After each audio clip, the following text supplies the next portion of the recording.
when they said, come let us go to the house of the Lord. I was glad when they say, come let us go to the church with no walls. You are my brother, you are my sister. From all over the world we are united in the house of God, in the church with no walls.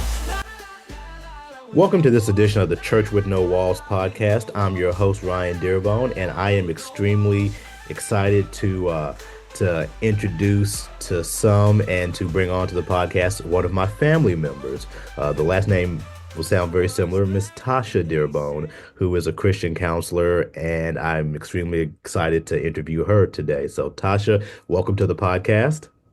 Thank you. Welcome. Good morning. Good morning. So, Tosha, as we were just talking about, you have your hands in a little bit of everything. You're a Christian counselor, you're an author, a youth director, recovery specialist. You have your own nonprofit. You're a prison facilitator. So, as I was saying, I know we won't be able to cover everything you do, which that's a good problem to have. That means you're out and engaged and active. But definitely want to touch on some of the roles that you have and some of the things that you're doing and what that means in the form of ministry. So let's start with talking about your work as an author. How did you get into authoring books? Where did that passion come from? So it's kind of interesting because I never thought I would be an author. That was never my plan. I was actually doing a vision board and I put books on there because I'm always interested in going back to school. So that was the goal of that. But I was introduced to it in 2018 when I started being around a lot of publishers, a lot of people that was writing books. And I guess they say, the people that you hang around the most is normally what you will end up doing as well. So those were the people I were around, and they introduced that to me as writing in a collaborative book. I started off writing in a collaborative book about a teenager's journey. And she said, just write the book and we'll edit it, we'll do everything. And I was like, okay, I can do that. So that's kind of how the book writing began. And then from there, it just kind of kept going in writing in collaborative books, compiling my own books with other people that have written in the books that I have. And that's how I became an author.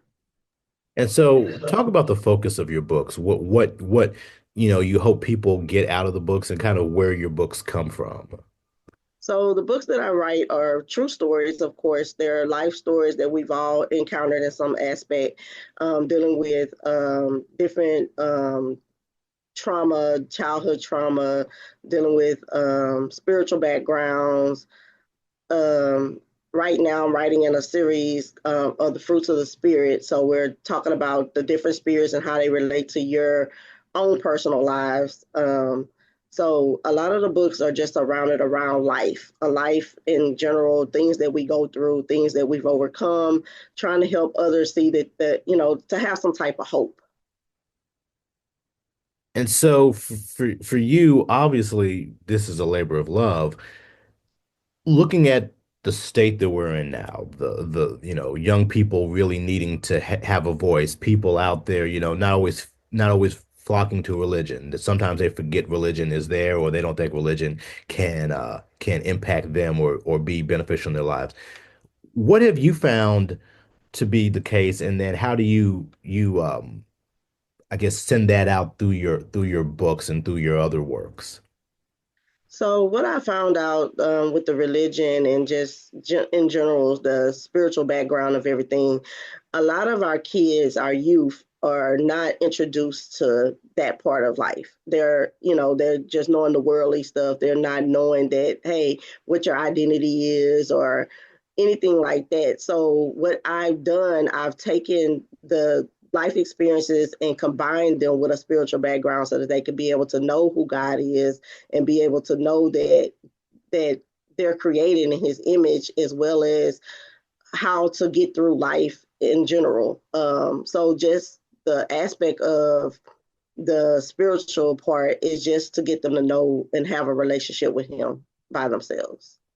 And you do that obviously through your books, also through your work as a youth director. What has been some of the most rewarding things that you've seen in your time as a youth director? Being a youth director, something that I've seen that has been inspiring to me has been the growth. Being able to see them transform from one aspect to another, being able to see them learn who they are in Christ, and just knowing that, hey, they are loved, things like that, that they don't usually get as at home, because a lot of times people say things start at home, but actually a lot of things are starting in the community. So they're learning from the community, so to get them to be able to see a good side of things is what I've been seeing in the youth ministry. And with the youth, obviously we look at these young people and we think that, I know I've seen a lot of people will say, whether it's on social media or in person, that these young people really aren't going through a lot. They're softer or they're weaker than they used to be. When we were young, the thought is when we were young, we were so tough and we could do this or we could do that. Now kids are soft, talking about their emotions and feelings and mental health. But you're seeing this as part of your ministry. Talk to the to what you see when it comes to what these young people are really dealing with and why they do need to see spirituality and religion and God. So what I'm seeing a lot of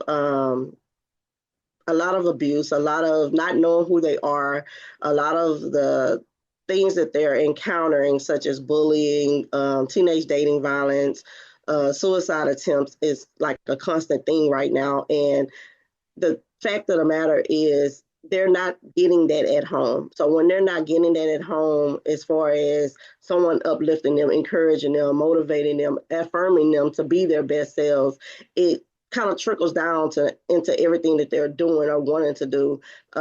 I did an event a while back called "Them Down for What" because I've encountered where I came across where the kids are being dumbed down and not made to believe that they can reach certain goals or reach certain dreams that they are trying to reach or accomplish because they're having nobody speaking to their ears or their ear gates is letting them know that, hey, you can be whatever you want to be, but you have to put in the effort to do it and also surround yourself around those positive people.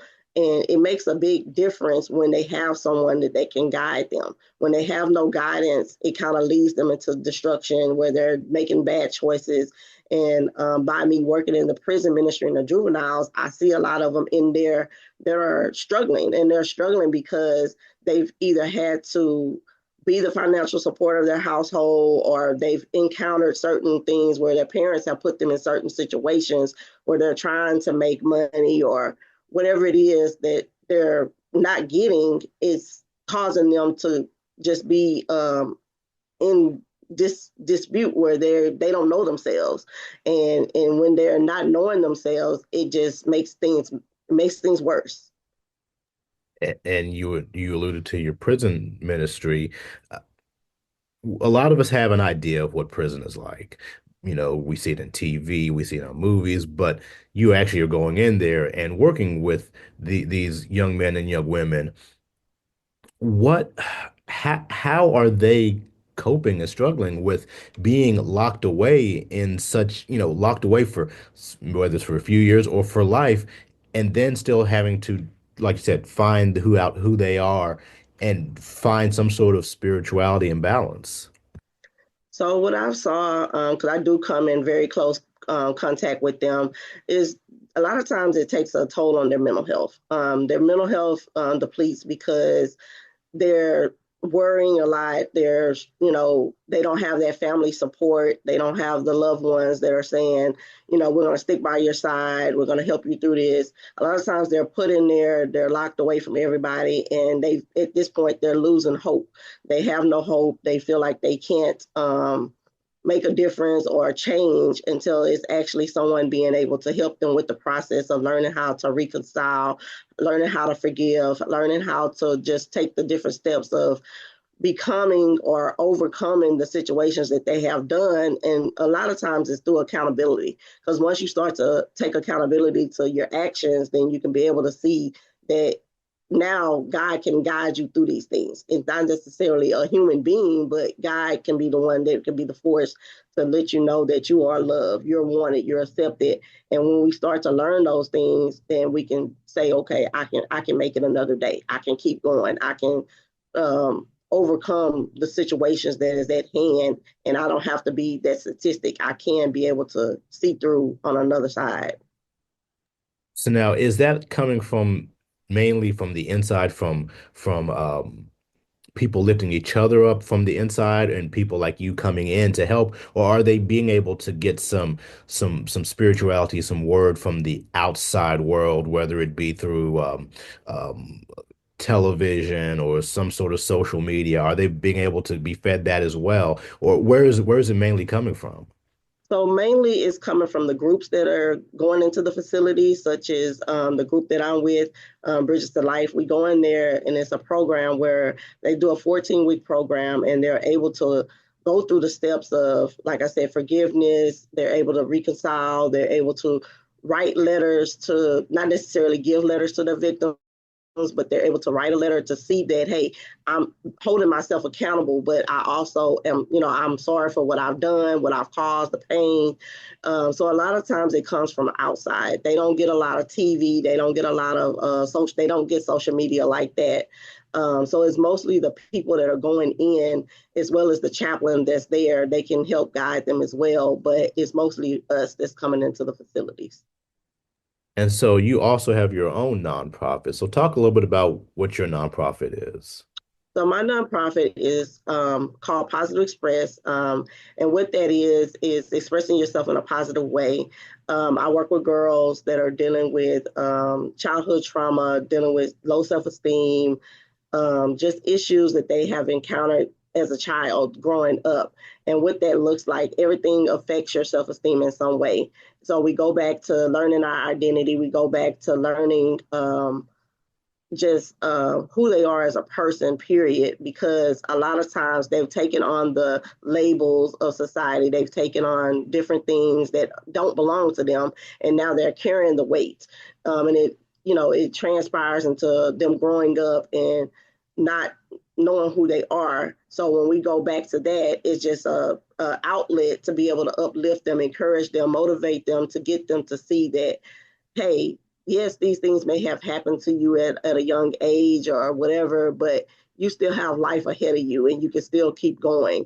And what I do, a lot of it came from my background, my personal background. So when I saw that, hey, my background showed different aspects of trauma and events such as mother-daughter issues, absent fathers, things like that. It was able to say, hey, there's somebody else dealing with these same issues. Let me go back and help them too, so that they can overcome and know that they can keep going. Because a lot of times, like I said before, they're not getting that at home. A lot of times they're in toxic families. They're in family households where they're not getting the love and support. So when they go to school, sometimes they can get it from there, sometimes they can't. But we want to give them that safe space to say, hey, let's talk about whatever you're dealing with. Let me help you through what you're dealing with so that you can be this positive person. And so you mentioned obviously that this is important to you because of your own personal backstory. How has being able to be a part of all these different ministries been able to grow you and to help you as you've moved through your life and have come through some of these storms as well? So for me, it was actually when I first started it, I didn't realize how God was going to use everything that I was teaching them to be able to help me heal for myself. And every lesson, every topic, every event has been veered to something that he first have given to me. And then it's like, okay, I can see myself get through this. So how can I present it to them to see how they can overcome and get through the same situations? So it has definitely helped me tremendously in life, period.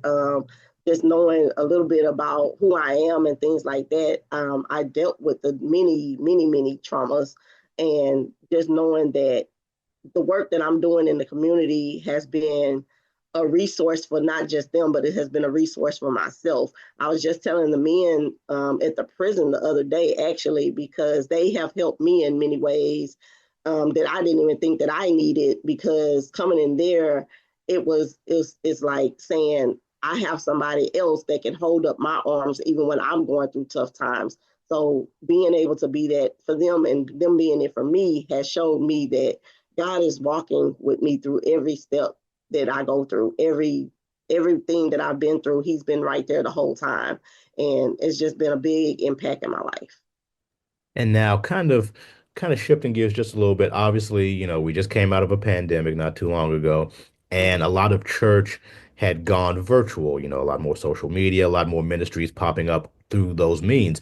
How were you able to navigate through that and kind of adjust your ministries to to follow with the changing of now more social media driven religion and just more religion that's not necessarily face to face based? So I didn't know how I was going to do it at the beginning, but because I was like, oh, these kids are not going to get onto this call. They're not going to want to get on here and have conversations because it's not the same when you're in person versus on social media. So, but they were able to transition very quickly. They actually enjoyed the calls. We would meet up on a call, I'll say maybe once a week, and we would have these calls where we could still discuss the things that they were dealing with, keep it confidential, and as well as if they needed that one-on-one, I can still be able to reach them and still be able to talk to them and help them through whatever they're going through.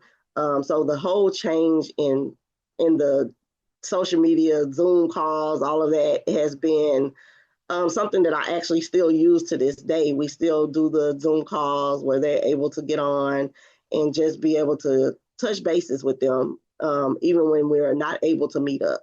So it's still been a great deal of something that we use.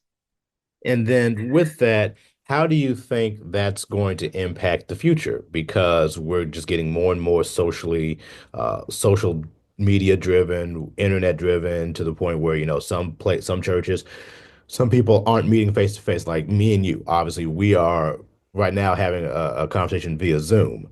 Mhm. Normally, days past, we would have to physically be in the same room to have this conversation or be on the phone. So, how do you think that's going to impact people moving forward, being able to consume religion and connect through God through social media and means like that? I think it's still a great outlet due to the fact that they can have easier access to it. The only thing that I'm kind of concerned about it is they lose that fellowship. They lose the meeting up with one another, actually having that time, because it does take away from that closeness. It's okay to talk online or whatever, but I think that it would definitely have a big impact to where they lose that social engagement in person. And yeah, no, I agree. I think there's some goods and some bads about it. There's some parts where we can get connected with people that we normally wouldn't be able to. But yeah, there's also that ability to lose some of that engagement. So if people are wanting to connect with you, if people are wanting to get engaged with you, find out where to get your books, how to engage with your nonprofit or anything else you're doing, give us some information about all that so that way people can find it and connect with you and read what you're doing and go from there. Okay. So, of course, you can find me on all social medias at Tosha Dearbone, or you can look up Positive Express, which is the organization's name. We do have a website at positiveexpress.org where there's the books are on there as well as on Amazon. Um, the events are posted there. Anything that we're doing in the community is always going to be posted on the website. So positiveexpress.org will be your best outlet, as well as the social media platforms such as Facebook, Instagram, and LinkedIn. And then last thing, what if somebody is thinking about getting into a ministry? Somebody is thinking about, hey, I want to give back, but I don't know how to. Maybe I can't write, or I can't maybe lead a program or go into a prison or whatever. What would you tell them in order to motivate them to try something, to get out there? I would say if if they don't have that outlet to where they can actually go into these places, it's always good to, if you're on social media, to share things. To a lot of people you may not think that are looking at your page or whatever, but they are. Just share the information, get it out there any way you can. Maybe if if you do go into your churches, you can share that information with them. A lot of times we think that we are limited to how we can be able to interact with people. But if we actually use our social media for, like you said, it's a good and a bad thing. Social media is definitely a good outlet to be able to reach out to someone or share something that will be able to be used for whatever reason that they may need it. It's definitely a resource tool. Absolutely. So we've been talking with Tosha Dearbone, who is a Christian counselor among many, many other hats that she's worn and she wears throughout her days. And we thank you so much, Tosha, for your time here on the Church with No Walls podcast. As always, audience, we want you to take care and stay blessed. I was glad when they said, come let us go to the house of the Lord. I was glad when they say, come let us go to the church with no walls. You are my brother, you are my sister. From all over the world we are united in the house of God, in the church with no walls.